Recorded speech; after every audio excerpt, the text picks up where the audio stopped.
Tjoho, tjoho, tjoho, tjoho, tjoho. Tjokoko. En jävla nummer som ringer just nu. Det skiter jag i.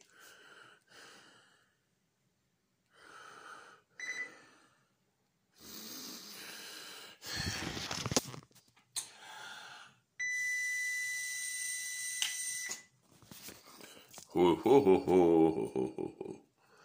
Ho ho ho ho ho ho ho ho.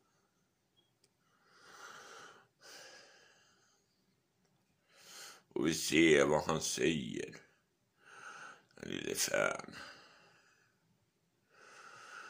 Jag levde groggar igår.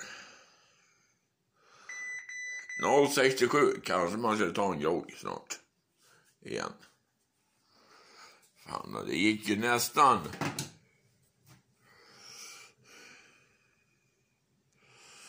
Det gick ju nästan när 70.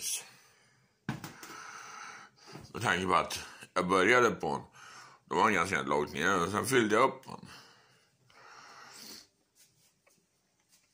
Han vart ju tom innan så.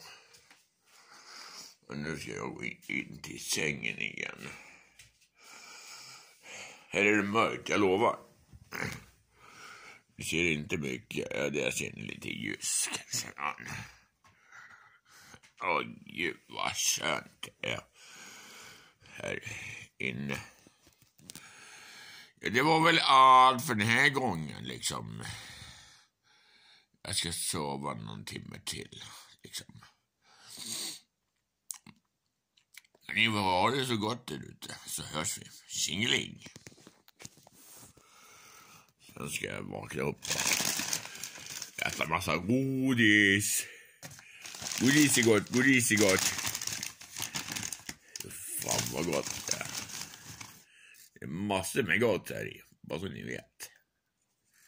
Ha det gott, vi hörs, hej.